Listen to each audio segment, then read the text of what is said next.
So, folks, we got to talk about a guy named Zohran Mamdani. All right? It's really important that we talk about him because guess what, folks? It is the final push. We're about a week away from Election Day in New York City, one of the largest cities in the country, for sure. If not on Earth. It's up there. There are more populated cities, of course, but New York City is special to us. We have an entire statue there.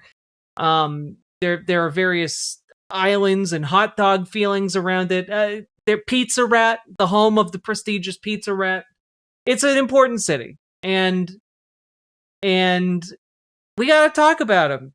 I think it's a great opportunity for us to talk about what he has done right and how he's absolutely nailing this thing, right? And so I wanted to start off with this segment that I've been meaning to do for a while, which is just a look at Zohran Mamdani sitting down with Bernie Sanders, and it's good stuff.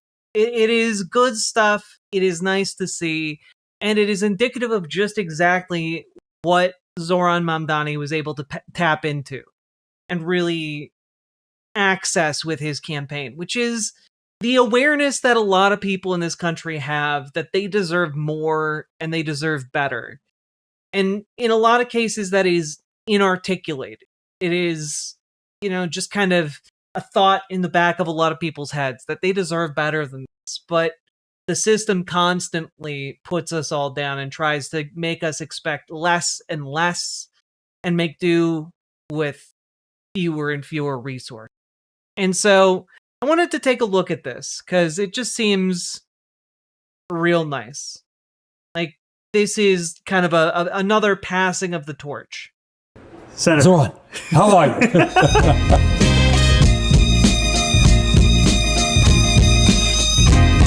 So many people know you as a senator, as a presidential candidate, but you were also a mayor. For 8 years, four terms. 8 years, 4 terms. And the time when you decided to run, Ronald Reagan had just won the presidency. He had even won Vermont. And yet, I mean, look at that. Look at him. He's walking around handing out flyers with like a Sharpie sign drawn by hand. Like, dude was the realest deal. Like, you can get your start. All it takes is a couple of willing hands, some pamphlets, and a hand-drawn sign. Let's go! there you were as a democratic socialist deciding to run for mayor. What made you make that decision? I think Reagan was part of it. During that period, this is ancient history, we were dealing with serious economic problems. We had come off of the war in Vietnam some years before. And basically, it was an attempt to involve people in the political process to revitalize American democracy. And one of the accomplishments that I am most proud of in my life is between my first and second term, we came close to doubling voter turnout. Wow. How's that? That's pretty incredible. So people had given up on the political process, mostly lower income, working class people started to get involved. How did you do that? Here's a radical idea, all right? I don't want anyone to listen. We paid attention to the needs of the people. I know. Oh God, radical idea. In other words, like many cities, the needs of working class and low income communities had been ignored. So in Vermont, we get a lot of snow. So we made sure that snow removal took place in low income working class neighborhoods. So we're just talking about the potential of Burlington's waterfront. What do you think? I think it has a lot of potential if there would be some improvements to it. We developed programs for the children of those areas. We started a after-school program for the first time. We started a child care program. We started a teen center. We started a kids newspaper, a kids cable TV show. We started paying attention to the senior citizens living in low-income and working class neighborhoods. Made sure that street repaving paid attention to those often neglected communities. Today, it's even worse than it was back then. People really feel government has ignored them, and we've got to start paying attention to the needs of ordinary people. He won his first election by just 10 votes, a genuine upset. An independent beating both the Democrats and the Republicans. When we started our campaign, we were reading about... It is genuinely insane to me how Bernie Sanders has just always been an old man. like just his entire life, he's looked like an old man. your path when you ran for mayor. You were in your 30s. You were running against someone who had been in power for quite some time. 5 terms. 5 terms, and he struggled to pronounce your last name. Yep. He called you Saunders. Saunders. What took you to the point where you were able to We take ran, all of it if on? I must say so. Please. You know, what we did back then is exactly what I'm trying to do politically today. You had a city at that time that was dominated by a conservative democratic establishment. And so many people were left out of the political process. So what did we do? We went to the low-income public housing. We talked to people. What are your needs here? We talked to women's groups. This is way back when. We did not really have an opportunity. Talked to people in the arts community, said, what can we do more? We had meetings with hundreds of parents to talk about what we can do to improve life for the kids. And then a week before the election, we talked to the Burlington Patrolmen's Association, police union. And we said, look, you guys are workers. It's a difficult job being a cop. How can the city play a better role? And we talked about it. You were sharing earlier that when you won the race, you then came into a city council. Still shudder. We had 13 people on the board of aldermen, and their strategy was very simple. They said it was a fluke. That was the word that they used. He somehow got in. We're going to make sure he doesn't accomplish anything. 2 years from now, people are going to come to their senses and re-elect all of us, right? They made life miserable. They denied all of my appointments. So I had to work with people who had spent their whole life trying to defeat me. 1 year later, I worked so hard knocking on doors. We ran a slate of candidates. On election day, we won 3 seats, plus 2 gave me veto power, changed the whole direction. And I think even our opponents said, that we better back off. What Bernie is doing is what people want him to do. So we did so many things which brought... I mean, like, keep in mind what he's talking about here. He crushed his opposition. Like, that's what he did. Like, Bernie, like, I think a lot of the popular conception of Bernie Sanders is like, oh, lovable old man. But, like, keep in mind, behind, like, the lovable old man exterior is also just, like, a very calculating political individual. Like, he was able to crush his conservative democratic opponents on the local level, and that's kind of the energy you need to bring forward. You need to be able to come into your local political scene and, like, actually have some kind of power to bring to bear, either power that you build over time or power that you already have coming in. But, like, that's what he was able to do. Like, it's not just, oh, he came in and the entire Democratic establishment bent over backwards to, like, you know, do his bidding. Like, no, he came in and he had to, like, destroy the opposition on the local level. What is good in life? Bernie, what is good in life? This is good, but what is best in life? The open steppe, free falls, falcons at your wrist, and the wind in your hair. Wrong! Conan, what is best in life? To crush your enemies, see them driven before you, and to hear the lamentation of your women. That is essentially what Bernie Sanders said there, and a lot of people just not picking up what he's putting down. Sake Tanuki, thank you for the 5 tier 1 subs, and as always, for the Conan the Barbarian reference, which we could always use more of. People together to help develop a sense of community. I'll give you an example. It's a beautiful city, and I said, look, I want to plant trees all over the city. Oh, it can't be done. Well, we ended up getting money. And you know who planted hundreds of trees in the city of Burlington? The people. On a given Saturday, all over the city of Burlington, people were out there planting their own trees.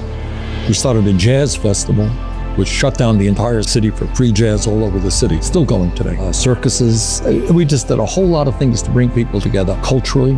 Excited that Ella Fitzgerald is here. It's certainly going to be a great few days. Thank you very much. And where would you find the funding for this? It was not a lot of money, to tell you the truth. You'd be surprised that small amounts of money can really go a long way, especially in a small city. And one of the things in the arts community, and I found that when I ran for president, there's so many great musicians and artists out there. They you give them an opportunity to perform, to be supportive of a working class ideology, they are there with you. They're untapped resources. I'm Jane Driscoll, and this is 242 Main Presents, a production of the Mayor's Youth Office. So you established a youth office? Yep, which was headed up by a young woman named Jane O'Meara Driscoll, who 40 years later is still my wife. We got married in the process. So we not only got a youth office, I got a wife. In the low-income areas, It wasn't even a little league. So we started a little league, and I was one of the coaches.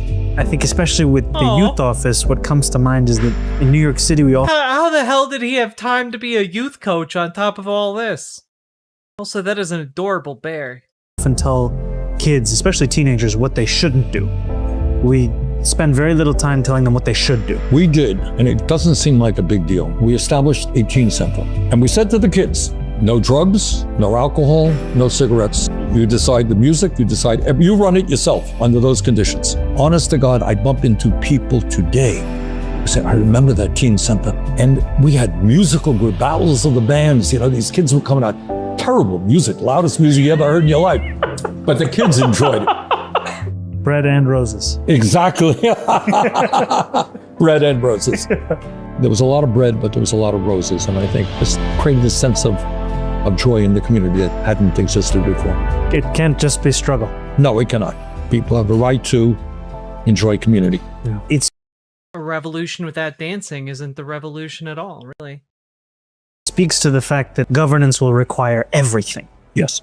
And so often our ideas, our movement, they are thought of as if they could only exist in a purely legislative context. But this is this opportunity to show that there's the application of all of these ideas could transform the lives of working people. Absolutely. The people of Burlington said very clearly that they want to do away with the regressive and unfair property tax, and they want some basic alternative. One of the things that really struck me also about what you ran on was taking on a broken property tax system. Can you share a little bit more about what motivated you to pick that and how you see that as a progressive priority? You got a tax system where a nurse or a truck driver may pay an effective tax rate higher than a billionaire. That's absurd. That's got to be changed. So we led the effort to breaking our dependence on the property tax because it is a regressive tax. Okay, Big Bad Wolf. I don't understand what bread and roses means. It is a reference that has been broadly picked up by both the women's suffrage movement and the socialist movement, and it derives itself from a poem by James Oppenheim titled Bread and Roses, and I'll just read it real quick from 1911. As we come marching in the beauty of the day, 1,000,000 darkened kitchens, 1,000 mill lofts gray, are touched with all the radiance that a sudden sun discloses, for the people hear us singing, bread and roses, bread and roses. I heard Schwarzenegger and I have to say, COCAINUM. Cocainum? Thank you for the $10 dono, stupid genius. As we come marching, we battle too for men, for they are women's children, and we mother them again. Our lives shall not be sweated from birth until life closes. Hearts starve as well as bodies. Give us bread, but give us roses. As we come marching, unnumbered women dead, go crying through our singing their ancient call for bread. Small art and love and beauty, their drudging spirits knew. Yes, it is bread we fight for, but we fight for roses too. As we come marching, we bring the greater days. The rising of the women means the rising of the race. No more the drudging and the idler, 10 that toil where one reposes, but a sharing of life's glories. Bread and roses, bread and roses. It's a call for women's suffrage, but it is also a call for both the ability to live and the dignity and beauty to live. For bread alone is not sufficient. You also need heart, the fuel for hearts, the fuel for passion and love and decency. You need the roses. Yes, it's associated also with the textile mill strikes of like the 1912s. There are so many echoes with the struggles here in New York City, where you have a property tax system that so many have acknowledged for so long is broken, and yet there's the lack of political will to actually put forward a vision that would be fair. Wouldn't be easy, it wouldn't be simple, but it would be fair. Right.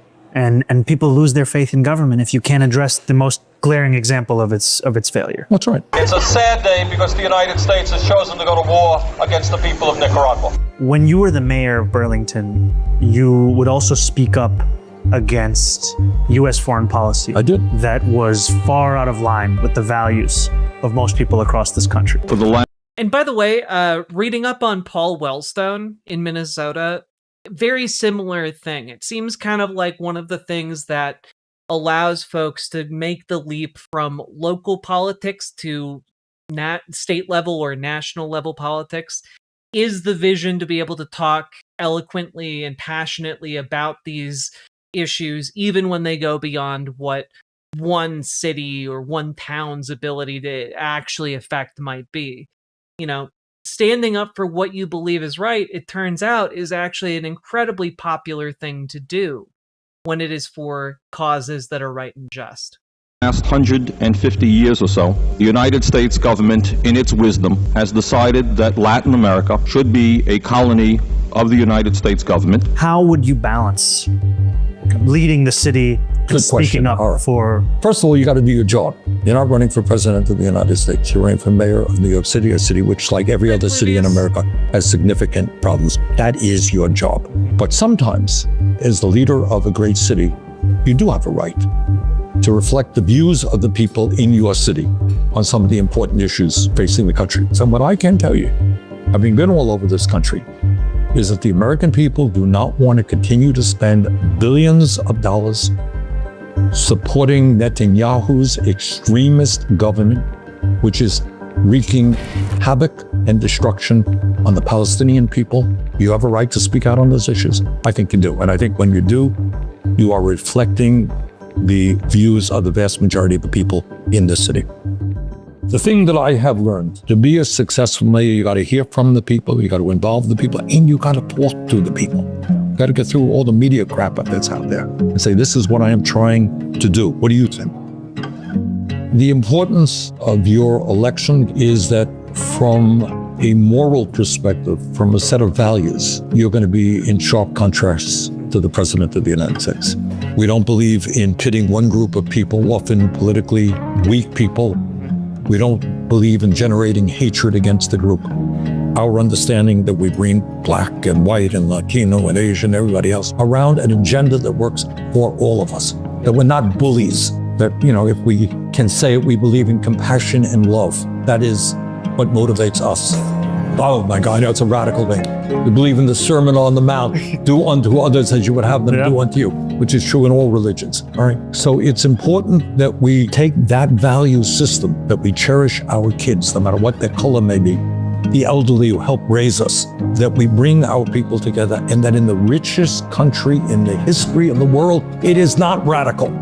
I know, according to the President of the United States, you're a communist, really, because you want to remove child care in the city of New York, really. You're not the radical. A system which gives so much to so few and denies so many people the basic necessities of life, the depriving people of their rights to live full human lives, that's what's radical. So standing up for justice is what the American people want, and that's what your campaign is about. So bottom line is, which is going to fall on your shoulders if and when you win, is an enormous responsibility to show the world and people throughout this country that our value system can govern well and efficiently, that we can fight for justice, that we can create a better world for all people, not just for the 1%, all right? Now, I think when you get inaugurated, you're probably not going to have the 3 richest people in the world sitting right behind you, right? I think not. We wouldn't have invited them. I hope they're not there. And it's not just on you, it's on the people of New York. It's on all of us. What the system has done is taken away our dreams. And they said, we get it all. I mean, just the other day, our friend Mr. Musk is in line for, I mean, it's so insane. Yeah. What was it, $900 billion bonus? He would be a trillionaire. And yet, in this city, you got people sleeping out on the streets and people can't afford health care. What is giving you hope in this moment? I just have to say, like, there is something so beautiful about seeing juxtaposed, you know, the modern day outreach with the, you know, outreach from 50 years ago. It's something, it fills me with hope. You know, folks have never stopped trying, and neither will we. I'll tell you what's giving me hope. And this is not just rhetoric, it's real. I have had the opportunity to be in every state in the United States of America, and I have met so many extraordinary people. And the bottom line is, you know what? This country consists of a lot of very, very good people. Look, one of the things that the whole country is noticing and why your race is so important, it's not just your ideas. The real question here is whether the will of people will prevail, whether the oligarchs and the billionaires will continue to run the city. That is the question. If you can defeat the oligarchs here and say, you know what, New York City is not for sale, that will send a message to every community in America that real change is possible.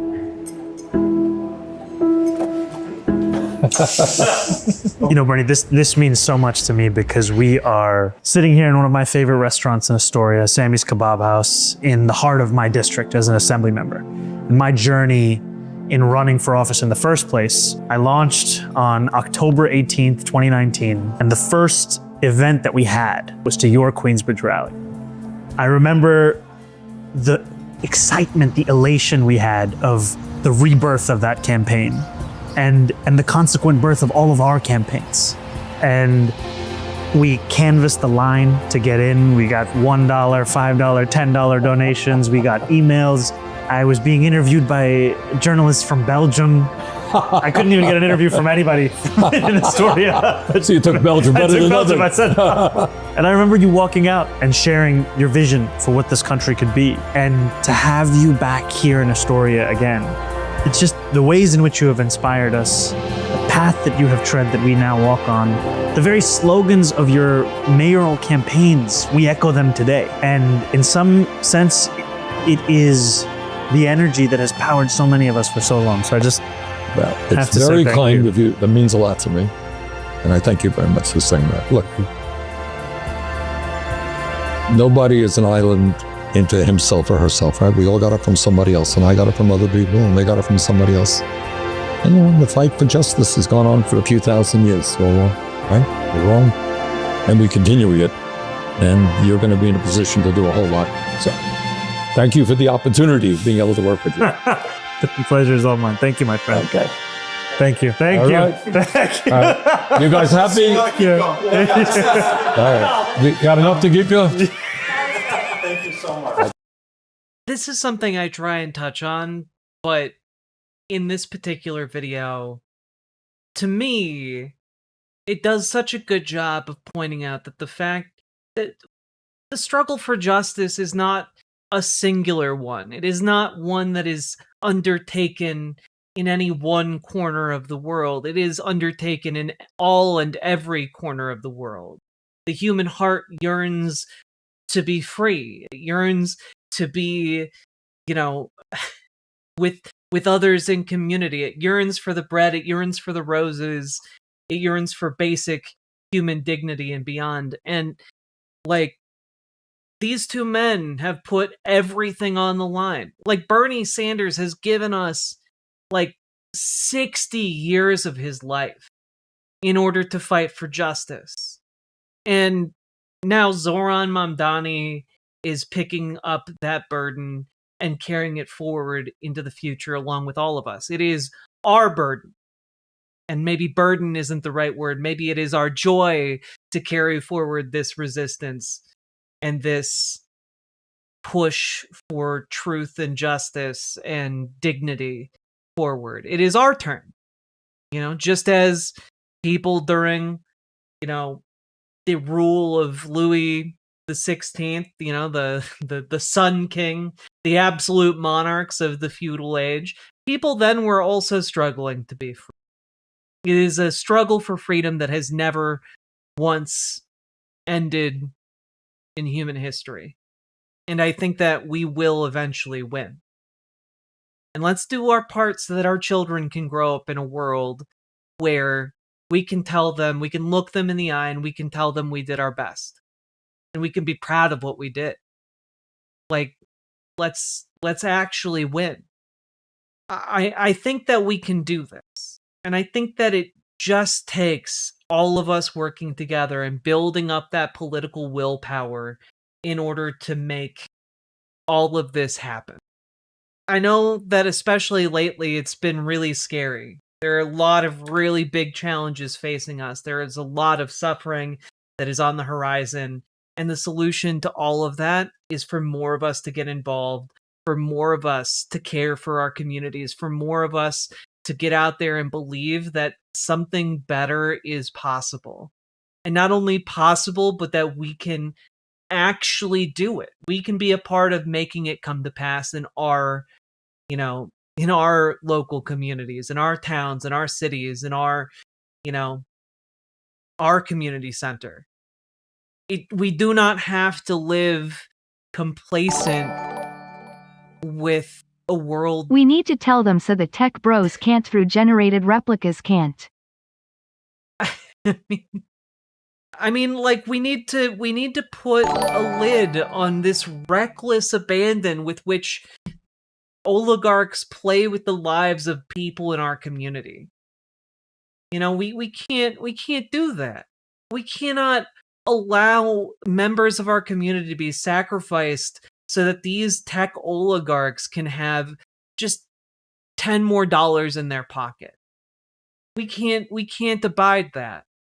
And so we have to do our best, and we are summoned to do our best. And I think many of you here will do your best, and we will win. So folks, get in that fight. And if you don't know where to start, I'd suggest your local library, your local Food Not Bombs, your local, soup kitchen, your local homeless shelter. If you're in a particularly rural area, maybe there's an initiative tied with a local church you can get involved in. I know that churches are sometimes more readily accessible in certain parts of this country.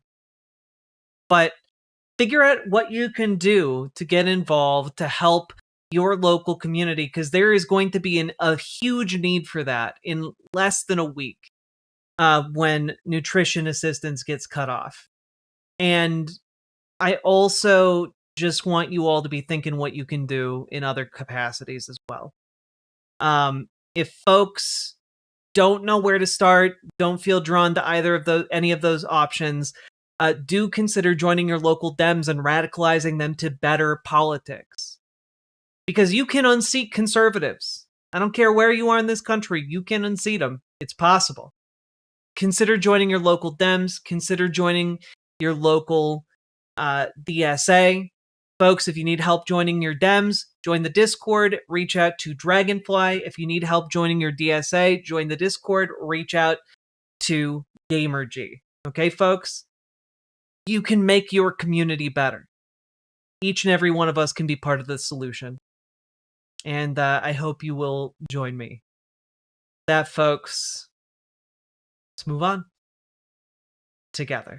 Riverboat Jack is coming to town. All the viewers gather round. Twitch and YouTube is where she streams. All that content is bursting the scenes. Politics, gaming, and plenty more.